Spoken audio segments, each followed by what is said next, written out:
है। तो normally 10% charging 1 घंटे में करती है। 4 चीजें मिली थी। एक तो क्रूज कंट्रोल मिला था, रीजन लेवल मिला था, एक स्पोर्ट्स जो हमारी वॉच होती है उससे चाहिए है। ये फिटिंग प्रॉपर नहीं है, दिक्कत है, यहाँ पर दिक्कत है, आगे दिक्कत है। जैसे मैं इकोनॉमी मोड ऑन करता हूँ तो इमीडिएटली ये जो है ना 20 किलोमीटर डाउन मारता है ये।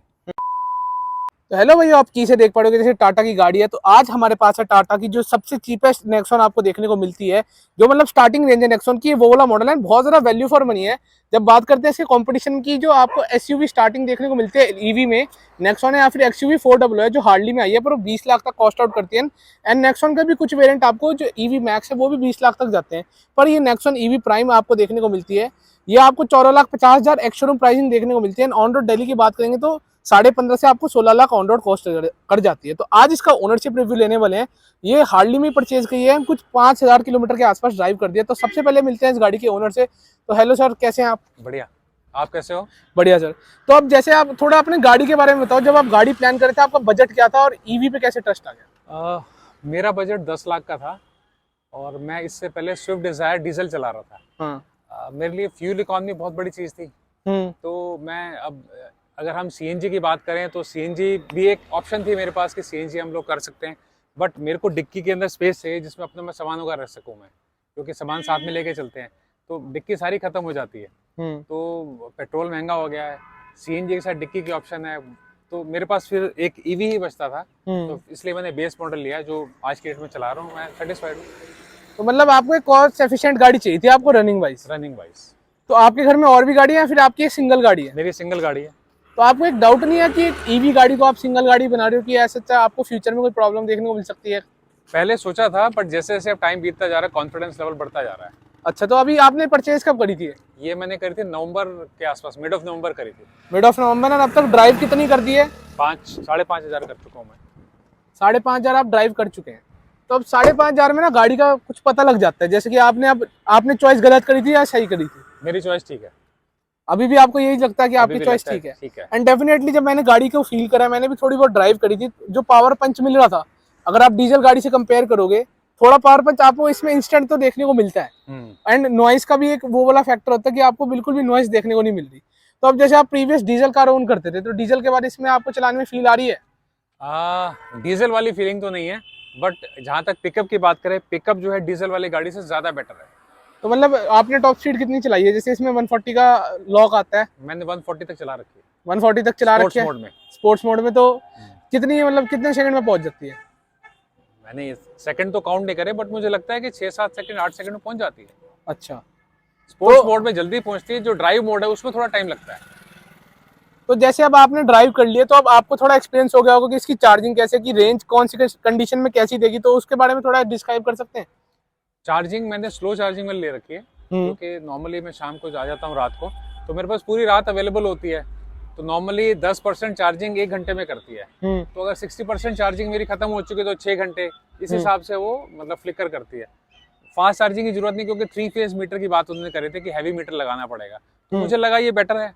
और ये इसका जो चार्जर है 2 ऑप्शंस में आता है, स्लो भी करता है, फास्ट चार्जर भी करता है। तो कभी बाई चांस हमें बाहर जाना है तो हम लोग फास्ट चार्जिंग के ऑप्शन भी वहां से ले सकते हैं, क्योंकि इन्होंने ऐप दे रखा है उन्होंने ई चार्ज का, टाटा का। तो उसमें चलने से पहले प्लान कर लोगे कहाँ कहाँ आप रुकोगे और कहाँ कहाँ आप चार्ज करोगे। तो अभी आपको प्रैक्टिकली रेंज कितनी मिल रही है सिटी में विद एसी? विद एसी मैं अभी तक, खैर अभी एसी की तो बात ही नहीं कर सकते, कोई ठंड नवंबर में आपने कार ली थी और अब तक एसी का इतना ज्यादा यूसेज नहीं हुआ। बट मुझे लगता है, क्योंकि जब भी मैं एसी ऑन करता हूँ तो मान लो अभी किलोमीटर 200 दिखा रहा है, तो एसी ऑन करते 180 किलोमीटर पे पहुंच जाता है वो। अच्छा, इतना मतलब ड्रॉप आपको देखा? हाँ, ड्रॉप मिलता है, 20 किलोमीटर का ड्रॉप मिलता है। तो अगर मेरी चार्जिंग नॉर्मली 250 किलोमीटर रहती है, तो 220 किलोमीटर के आसपास मान सकता हूँ कि मेरे को ये पूरी दे देगा एक फुल चार्ज पे, जो कि सफिशिएंट है दिल्ली ड्राइविंग के लिए मेरे हिसाब से। हाँ, दिल्ली ड्राइविंग के हिसाब से तो सफिशिएंट है।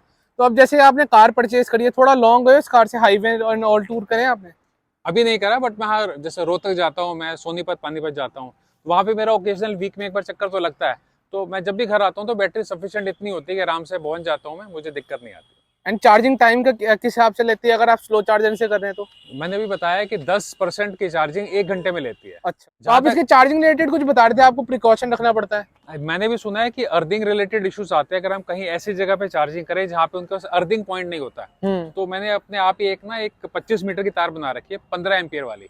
जैसे हम लोग एक्सटेंशन कॉर्ड बनाते हैं 5 एम्पियर वाला जो हमारे सबके घरों में होता है, मैंने 15 एम्पियर का एक एक्सटेंशन कॉर्ड बना के रखा हुआ है। उसके अंदर तीनों चीजें हैं, आप कहीं पर भी जाएंगे लगा सकते हैं। 25 मीटर सफिशिएंट होता है। अगर किसी ढाबे के पास बैठे हैं आप लोग बाहर, तो अंदर से कनेक्शन लेके 25 मीटर में आराम से आप अपनी गाड़ी को 25 मीटर मोर देन इनफ है, आप इजीली आप उसको अपनी गाड़ी को चार्ज कर सकते हैं। हाँ जी।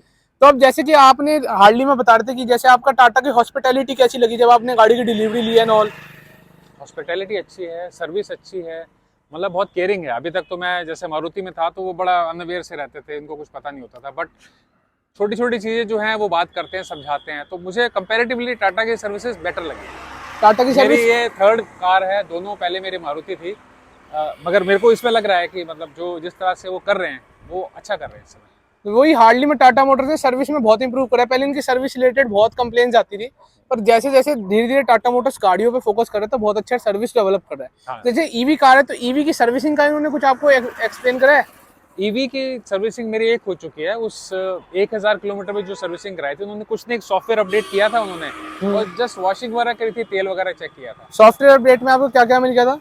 नहीं, सॉफ्टवेयर अपडेट तो मेरा ऑलरेडी जब गाड़ी मैंने ली थी तो मुझे 4 चीजें मिली थी। एक तो क्रूज कंट्रोल मिला था, रीजन लेवल मिला था, एक स्पोर्ट्स जो हमारी वॉच होती है उससे कनेक्ट है, एक और फीचर है वो शायद मैं यूज मतलब आपको बेस मॉडल से ही आपको इतने अच्छे अच्छे फीचर्स देखने को मिल रहे हैं। वेयर XUV400 जो आपने सुना होगा हार्डली में लॉन्च हुई है, हालांकि वो 4 मीटर से अबव लेंथ है पर उसके में तक क्रूज कंट्रोल मिसिंग है, रीजन लेवल मिसिंग है। तो हैट्स ऑफ टू टाटा की आप बिल्कुल बेस मॉडल से भी ये चीज ऑफर कर रहे हैं कस्टमर को। तो अब आपने जैसे ड्राइव कर लिया, हर गाड़ी में कुछ ना कुछ कमी होती है। हाँ जी। तो आपको इसमें क्या कमी लगती है?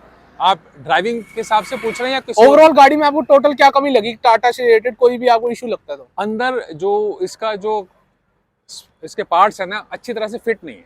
अच्छा, जैसे आप दिखाना मैं चाहेंगे? दिखा सकता हूँ। जैसे ये है, ये फिटिंग प्रॉपर नहीं है। थोड़ा फिट एंड फिनिश का तो इशू रहता है हर हाँ। टाटा की मैक्सिमम कार्स में। चांस की बात होती है कि आपके कार के अंदर ना निकले। एंड इसके अलावा और कोई इशू लगता है आपको? मुझे और ऐसा कुछ नहीं लगता। जैसे ये देखो, फिटिंग में दिक्कत है, ये थोड़ी सी दिक्कत है, यहाँ पर दिक्कत है, आगे दिक्कत है। एंड कुछ ओनर्स को हार्डली में ही मैं पंच का जैसे आप सबको पता है रिव्यू करके आया था, तो उसमें रस्टिंग का भी इशू देखने को फेस करने को मिला था ओनर को बहुत रिसेंट टाइम में। ऐसा अभी तो आपको कोई फेस करने को? रस्टिंग का तो कुछ भी नहीं है, बाकी सब कुछ ठीक है।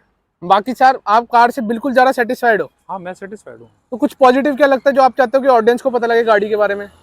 पॉजिटिव यही है कि आप फ्यूल इकोनॉमी को अगर आप देखते हैं, अगर आप रोज का कम से कम 70, 80, 100 किलोमीटर चलाते हैं तो इलेक्ट्रॉनिक व्हीकल चाहे कोई भी हो अच्छा है। As compare to CNG and petrol, वो सबसे अच्छा रहेगा। सीएनजी से तो डेफिनेटली अच्छा है। जैसे कि आप देख पा रहे हो कि सीएनजी में आजकल लाइंस बहुत ज्यादा लंबी हो गई हैं। सीएनजी की जो इंक्रीजिंग प्राइसिंग है इक्विवेलेंट टू डीजल आ गया है सीएनजी कॉस्ट। एंड उसके बाद आपको पंच एंड एक्सेलरेशन भी नहीं मिलता जो आपको एक इलेक्ट्रिक कार में देखने को मिलता है। तो उस हिसाब से देखा जाए तो इलेक्ट्रिक कार एक बहुत आज की डेट में अगर आप लेने की प्लान करें तो बहुत अच्छी स्टील डील हो सकती है। जैसे कि आपने देख रहे हो सर की एक प्राइमरी कार है, मतलब सिंगल कार है इनके पास ये, तो उस हिसाब से भी यूज कर रहे हैं तो इनको ऐसा अभी तक कोई प्रॉब्लम देखने को मिली नहीं है। 5800 किलोमीटर इन्होंने यूज कर लिया है। तो यही था एक छोटा सा ओनरशिप रिव्यू इन सर का कि इन्होंने अपनी नेक्सॉन ईवी प्राइम के बारे में शेयर करा। तो होप करता हूँ वीडियो पसंद आई तो फटाफट लाइक कर दो। इसके बाद वीडियो को हम यहीं एंड करते हैं। एज ऑलवेज सबका साथ सबका टाटा बाय बाय।